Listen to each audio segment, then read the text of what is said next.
हाँ जी फ्रेंड्स, क्या हाल चाल। Welcome back to my channel. तो फाइनली 10 से 11 दिन के बाद जनाब ने अपना व्लॉग अपलोड कर दिया है। एंड हमेशा की तरह इस बार भी इसके व्लॉग में देखने लायक ऐसा कोई भी कंटेंट नहीं है। मुझे ये बातें समझ में नहीं आती कि कोई इंसान इतना ज़्यादा आलसी, इतना ज़्यादा नाकारा, निकम्मा कैसे हो सकता है।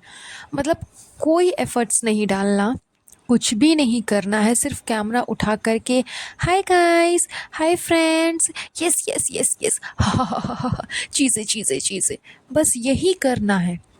इसी पे इनको इतने अच्छे खासे पैसे मिल जाते हैं, लेकिन उसके बावजूद इनसे इतना भी नहीं होता। इतना करने के लिए भी इनको मतलब 10-10 11 दिन लग जाते हैं। उसके बाद 10 से 11 दिन के बाद जब ब्लॉग अपलोड भी होता है, तो कंटेंट के नाम पे आपको कुछ भी अच्छा चाहे इंटरेस्टिंग देखने को नहीं मिलेगा, ना ही कुछ सीखने को मिलेगा, कुछ भी नहीं। बस खाली एक चीज़ देखने को मिलेगा, जो कि है इनके बच्चा। इनके बच्चे को इन लोगों ने कंटेंट बना लिया है। एंड उसी को हमेशा से दिखाते रहते हैं, दिखाते रहते हैं, दिखाते रहते हैं। मतलब वो बोलता है ना कि बच्चों को सबके नज़र से बचा कर के रखना चाहिए, ताकि किसी की नज़र ना लगे। लेकिन इन लोगों ने सोशल मीडिया पे, सोशल प्लेटफॉर्म पे अपने बच्चे को इस तरह से पेश कर दिया है ना, कि हर एक इंसान, हर एक लोग इसके बच्चे के बारे में कुछ ना कुछ कमेंट करते रहते हैं, बोलते रहते हैं। उसके बावजूद इनको कोई फ़र्क नहीं पड़ता। उसके बावजूद इन लोगों ने अपने बच्चे को फुल ऑन अपना एक कंटेंट बना लिया है। एंड उसी को दिखाते रहते हैं। मतलब बच्चा किस तरह से बड़ा होता है, कैसे खेलता है, कैसे चिड़चिड़ाता है, क्या क्या चीज़ें उसके साथ में होती है, ये सबको पता है। हर एक माँ को पता है, यहाँ तक कि हर एक फैमिली मेम्बर्स तक को पता होती है। बिकॉज़ हर एक फैमिली में एक ना एक बच्चा तो होता ही होता है। एंड सब देखते हैं कि वो कैसे धीरे धीरे धीरे धीरे बड़ा हो रहा है। तो कोई नई चीज़ नहीं है, कोई नया इन्वेंशन नहीं है, कोई नया इंटरेस्टिंग टॉपिक नहीं है कि लोग देख करके खुश होंगे या फिर कुछ सीखेंगे। लेकिन इनकी ये आदत हो चुकी है। फाइनली 10-11 दिन के बाद भी इन लोगों ने जो व्लॉग अपलोड किया है, उसमें भी अधिकतर जगह सिर्फ इनके बच्चे का ही जिक्र है।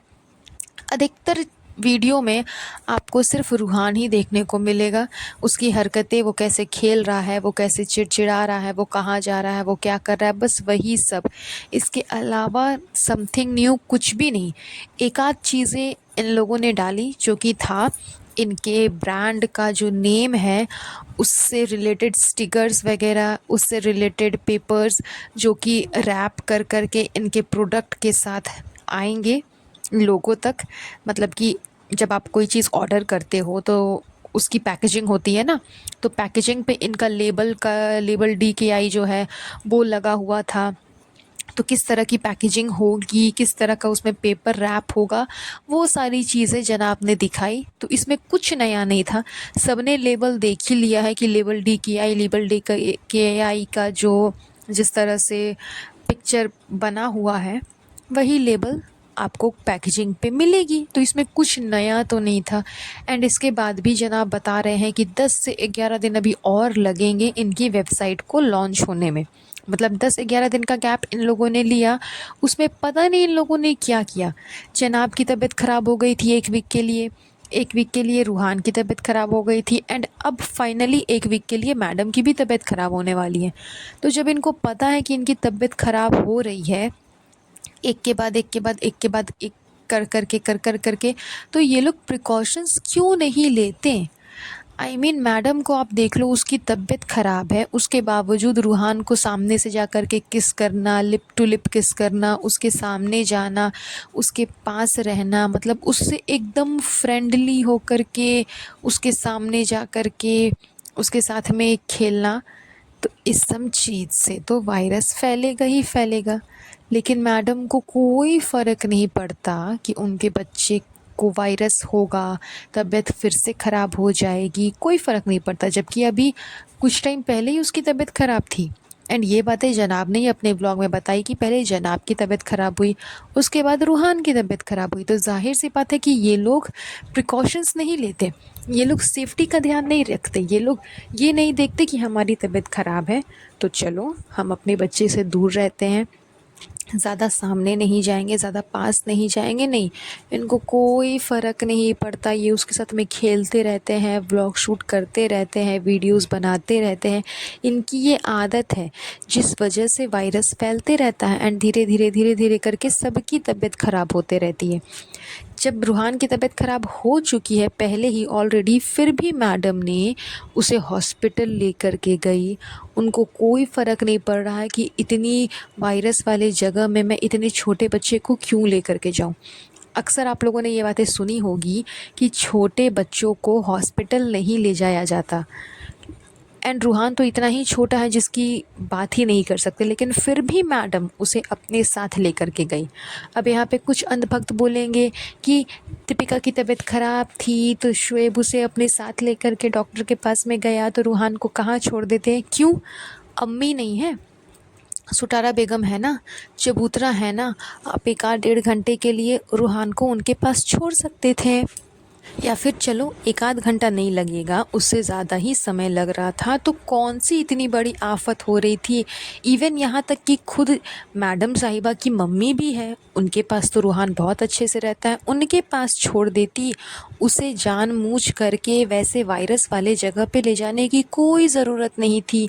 और अगर लेकर के गए भी तो अपने साथ किसी एक इंसान को लेकर के जाते एंड रूहान एंड उस इंसान को गाड़ी पे छोड़ देते, एंड ये लोग दोनों हस्बैंड वाइफ अकेले अंदर हॉस्पिटल के अंदर जाते, तो रूहान को अंदर ले जाने की ज़रूरत नहीं पड़ती। लेकिन इन लोगों ने ऐसा कुछ भी नहीं किया। ऐसा तो नहीं है ना कि घर में आदमी की कमी है, लोगों की कमी है, घर में लोग ही नहीं है, ऐसी बात तो है नहीं। मैडम की मम्मी है, मैडम की अम्मी है, चबूतरा है, रिज़ा है, रेहान है, इतने सारे लोग हैं, कोई भी साथ में जा सकता था।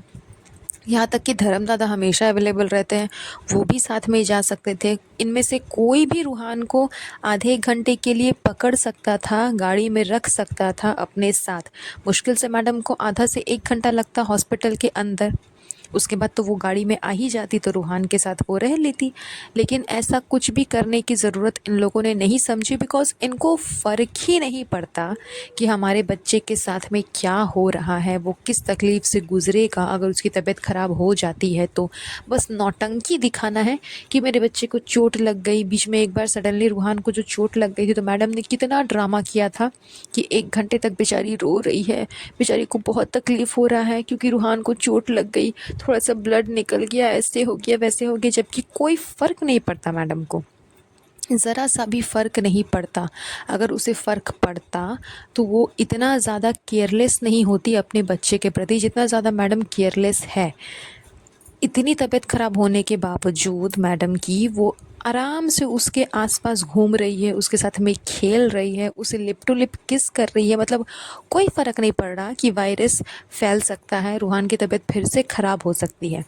तो खैर इनको कोई मतलब ही नहीं है, इनको सिर्फ मतलब है व्लॉगिंग से, इनको सिर्फ मतलब है व्यूज़ से। एंड फ़िलहाल 10 दिन के बाद मैडम एंड जनाब ने व्लॉग इसीलिए अपलोड किया है बिकॉज़ उनको मालूम है कि बहुत जल्द ही वो वेबसाइट लॉन्च करने वाले हैं। एंड अगर लोगों से इंटरेक्ट नहीं करेंगे तो फिर उनका प्रोडक्ट ख़रीदेगा कौन? एंड अगर कोई ख़रीदेगा ही नहीं तो वो लोग कहाँ से पैसे कमा पाएंगे?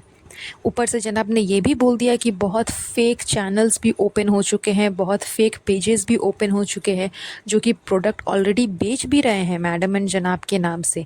तो उनको ये सारी इन्फॉर्मेशन भी देनी थी कि आप कहीं और से जा कर के मत परचेज़ करना, हमसे ही परचेज़ करना, हमने अभी तक वेबसाइट लॉन्च नहीं किया है। तो उनको बस अपना फ़ायदा देखना है, एंड अपने फ़ायदे के चलते ही 10 दिन के बाद उन लोगों ने व्लॉग शूट किया है। ऐसा कुछ भी नहीं है कि इनकी तबीयत ख़राब थी या फिर रूहान की तबीयत ख़राब थी इस वजह से बेचारे ब्लॉग अपलोड नहीं कर पाए। जी नहीं, ऐसा कुछ भी नहीं है। ये सब सिर्फ़ और सिर्फ एक ड्रामा है जो कि इनके व्लॉग में साफ नज़र आ जाता है।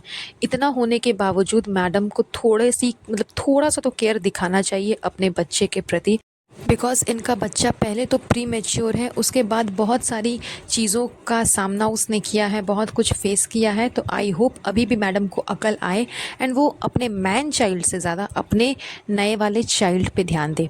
तो चलिए आज का ये पॉडकास्ट हम यहीं पर एंड करेंगे, बहुत जल्द मिलेंगे नए पॉडकास्ट पे। आई होप आपको आज का पॉडकास्ट पसंद आया होगा, एंड आई नो अगर आपको पसंद आया है तो आपको क्या करना है, प्लीज़ चैनल को सब्सक्राइब करिएगा, लाइक करिएगा, इसे ज़्यादा से ज़्यादा शेयर करिएगा। तो चलिए बहुत जल्द मिलेंगे नए पॉडकास्ट में, तब तक के लिए अपना ध्यान रखिए। Have a nice day, bye bye.